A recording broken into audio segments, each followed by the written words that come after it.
रोज एक नई कहानी देखने के लिए चैनल को सब्सक्राइब करें और बेल आइकन दबाना ना भूलें।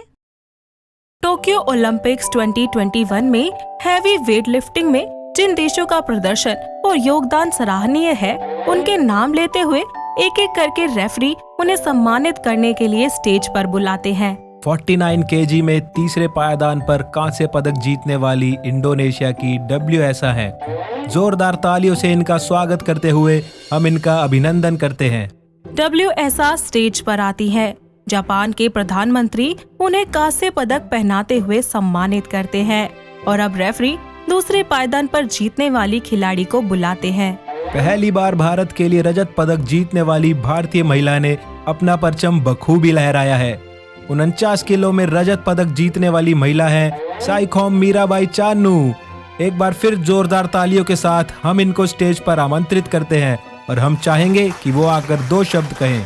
साइखोम मीराबाई चानू स्टेज पर आती है और उन्हें भी जापान के प्रधानमंत्री रजत पदक पहनाते हुए सम्मानित करते हैं। मीराबाई चानू उनका शुक्रिया अदा करते हुए कहती हैं, thank you so much Tokyo. ये जीत सिर्फ मेरी नहीं है, पूरे देश की है, मेरे इंडिया की है। मुझे बहुत खुशी है कि मैं अपने देश को इस प्रकार से अपनी देशभक्ति दिखा पा रही हूँ। ऐसे ही सिलसिला चलता रहता है और अब रेफरी पहले पायदान पर स्वर्ण पदक जीतने वाली को स्टेज पर बुलाते हैं। And now the last but not the least, मैं स्टेज पर आमंत्रित करना चाहूंगा मिस ZH हो, जिन्होंने पहले पायदान पर रहकर स्वर्ण पदक को हासिल किया और अपने देश का नाम रोशन किया है। अब मिस ZH हो स्टेज पर आती हैं और अपनी जीत की खुशी में 2 शब्द बोलती हैं और फिर वहां से चली जाती हैं। ये सब होने के बाद सभी खिलाड़ियों का रिपोर्टर्स इंटरव्यू लेते हैं। उनमें से एक Indian American reporter Mirabai Chanu से उनकी जिंदगी से जुड़े हुए कुछ सवाल पूछती है। मीराबाई उनके सभी सवालों का बहुत ही ईमानदारी और समझदारी से जवाब देती हैं। ऐसे में रिपोर्टर्स उनसे पूछती हैं, मिस चानू, आपको कैसा लग रहा है अपने देश के लिए रजत पदक हासिल करके? मेरे लिए इस बात को एक्सेप्ट कर पाना बहुत ही मुश्किल है कि मैंने ये कर दिखाया। इस सब के पीछे मेरा ही नहीं बल्कि मेरे घर वालों का, मेरे ट्रेनर का भी हाथ है। मेरे साथ साथ आज उन लोगों की भी जीत हुई है। आप बुरा न माने तो क्या मैं आपसे उनके बारे में जान सकती हूँ? जी जरूर, पूछिए, क्या जानना चाहते हैं आप? ज्यादा कुछ नहीं, बस यही कि आपकी इस स्पोर्ट्स में रुचि कैसे हुई और घर वालों का रिएक्शन क्या था जब आपने उनसे इस बारे में बात की थी? जी ठीक है, मैं आपको सारी कहानी सुनाती हूँ। मीराबाई चानू उस रिपोर्टर को अपनी जिंदगी के बारे में बताना शुरू करती है कि कैसे 12 साल की उम्र में ही उन्हें और उनके पिता को काबिलियत के बारे में पता चल गया था। उत्तरी पूर्वी भारत के मणिपुर राज्य में एक नांगपोक काकचिंग नाम की छोटी सी जगह में मेइतेई परिवार रहा करता था। साइखोम कृति मेइतेई और साइखोम ओंगबी तोम्बी लीमा की बहुत ही प्यारी सी बेटी थी, साइखोम मीराबाई चानू नाम की। इसका जन्म 8 अगस्त 1994 में हुआ था। इस जगह के लोग अपना पेट भरने के लिए बहुत मेहनत करते थे। वो काफी दूर दूर तक पैदल चलकर एक जगह से दूसरी जगह पर लकड़ियों को लेकर जाते और उन्हें बेचकर पैसे कमाया करते। साइखोम मीराबाई चानू 12 साल की उम्र में ही भारी भारी लकड़ियां उठाकर मीलों मीलों तक चला करती थी, वो भी बड़े ही आराम से। बल्कि ये सब जवान जवान लोगों के लिए भी बहुत ही ज्यादा मुश्किल होता था। ये बात जैसे ही मीराबाई के पिता को पता चलती है, वो उनसे बात करते हैं और पूछते हैं, बेटा, तुम्हें ये सब उठाते हुए कोई तकलीफ नहीं होती क्या? नहीं बाबा, मुझे कोई तकलीफ नहीं होती, बल्कि मुझे तो अच्छा लगता है ये सब करना। मीराबाई की ये बातें सुनकर उनके पिता को इस बात का एहसास हो जाता है कि उनकी बेटी कुछ करने के लिए पैदा हुई है। इसीलिए वो मीराबाई को तैयार करने के लिए sports authority of India SAI centre में लेकर जाते हैं, जो कि खुमन लामपक स्टेडियम के नाम से विख्यात इम्फाल शहर में स्थित है। मीराबाई को SAI में उनके पिताजी आर्चरी के लिए लेकर गए थे, लेकिन आर्चरी में सफलता न मिलने के कारण मीराबाई SAI छोड़कर वापस अपने घर चली जाती हैं और अपने कमरे में बैठकर सोचती है, मैं आर्चरी के लिए बनी ही नहीं हूँ, तो मैं उसमें सफलता कैसे हासिल कर सकती हूँ? जब मुझे लिफ्टिंग करना अच्छा लगता है। इसके बाद वो इंटरनेट की मदद से कुंजा रानी देवी की कुछ क्लिप्स देखती है, जिन्होंने 2006 कॉमनवेल्थ गेम्स में वेट लिफ्टिंग की श्रेणी में गोल्ड मेडल जीता था। उनके बारे में जानने और समझने के बाद मीराबाई एक बार फिर से SAI में वापस जाती हैं और इस बार वो वेट लिफ्टिंग में अपनी किस्मत को ट्राई करती हैं।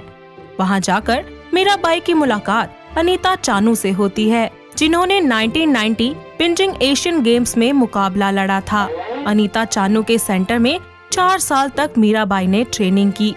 ट्रेनिंग के दौरान मीराबाई को घर से लेकर अपने सेंटर तक के दरमियान 20 किलोमीटर का कठिन सफर पैदल तय करना पड़ता था। अगर कभी किस्मत अच्छी होती थी तो वो तुक-तुक पर, तो कभी साइकिल पर, नहीं तो ट्रक के पीछे लटक कर अपने सेंटर जाया करती थी। उन रास्तों में भी कभी उन्हें भूसे भरे खेतों से गुजरना पड़ता था तो कभी मछलियों के फार्म से।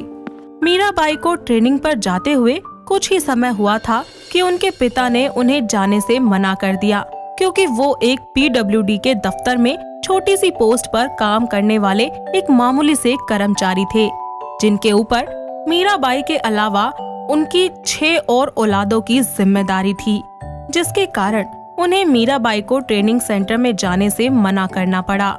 ये बात अनीता चानू को बिल्कुल भी अच्छी नहीं लगती, इसीलिए वो खुद मीराबाई के घर आकर उनके पिता से बात करती हैं। देखिए सर, मीराबाई में जो स्किल है, टैलेंट है, उसे आप ऐसे घर में कैद करके नहीं रख सकते। मैं जानता हूँ, पर मैं क्या करूँ, मैं बहुत मजबूर हूँ।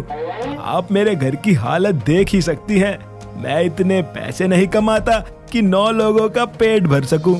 मैं समझ सकती हूँ आपकी बात। देखिए, मैं आपको यकीन दिलाती हूँ कि मीरा की ट्रेनिंग का सारा खर्चा मैं और मेरा सेंटर उठाएंगे, और मैं आपसे वादा करती हूँ कि मीरा एक दिन ओलंपिक्स में मेडल जरूर जीत कर दिखाएगी। अनीता की बातों को सुनकर मीराबाई के पिता मीरा को वापस से ट्रेनिंग के लिए जाने की आज्ञा दे देते हैं। इसके बाद मीराबाई अपनी ट्रेनिंग में दिल से लगातार मेहनत करती है और धीरे धीरे मीराबाई अपने सपनों की तरफ बढ़ने लगती है। मीराबाई ने पहली बार इंटरनेशनल लेवल पर 2014 ग्लासगो कॉमनवेल्थ गेम्स में 48 kg में सिल्वर मेडल जीता था, जिसके बाद 2017 में अनाहीम वर्ल्ड चैंपियनशिप में 48 kg में गोल्ड मेडल जीता। 2018 में गोल्ड कोस्ट कॉमनवेल्थ गेम्स में 48 kg में गोल्ड मेडल जीता, जिसके बाद 2020 ताशकेंट एशियन चैंपियनशिप्स में 49 kg में ब्रॉन्ज मेडल जीता और उसी साल 2020 टोक्यो ओलंपिक्स में 49 kg में सिल्वर मेडल जीता। हालांकि 2016 में रियो ओलंपिक्स में भी मीराबाई ने भाग लिया था, पर उस समय वो बदकिस्मती से गेम से बाहर हो गई थी, पर फिर भी उन्होंने हार नहीं मानी। भारत सरकार की तरफ से स्पोर्ट्स में उनके योगदान के लिए मेजर ध्यानचंद खेल रत्न से नवाजा गया है और साथ ही उन्हें पद्मश्री से भी नवाजा गया है। मीराबाई अपनी कहानी रिपोर्टर को बता चुकी थी। अपनी कहानी बताते वक्त मीराबाई काफी ज्यादा भावुक हो गई थी। उनकी बातों को सुनकर रिपोर्टर भी बहुत ज्यादा भावुक हो जाती है और अब वो उनसे कहती है, मैम, आपको आगे बढ़ने की प्रेरणा कहाँ से मिलती है? मुझे प्रेरणा खुद से मिलती है, मेरे परिवार से मिलती है। मेरा मानना है कि अगर इस दुनिया में आए हैं तो कुछ करके जाना चाहिए जो हमारे देश को एक नई दिशा में ले जाए। तो मैम, आप अपने परिवार के लिए और क्या कहना चाहेंगी? जी, मैं बस इतना कहना चाहती हूँ कि जो प्राउड मुझे अपने पेरेंट्स को फील करवाना था वो हो चुका है। आज मेरे पेरेंट्स को मुझ पे बहुत गर्व है। ओके मैम, आप ये बताइए कि आपके आगे के क्या प्लान है? मेरा मतलब आपके गोल्स। जी, बस एक ही है, गोल्ड इन पेरिस 2024। तो ये था साइखोम मीराबाई चानू का अब तक का सफर, जो उन्होंने बड़ी ही मुश्किलों से तय किया है और आज वो अपने देश का नाम रोशन कर रही हैं। दोस्तों, अगर आपको ये कहानी पसंद आई तो इसे लाइक करें, शेयर करें और कमेंट करके बताएं कि कहानी में आपको सबसे अच्छा क्या लगा।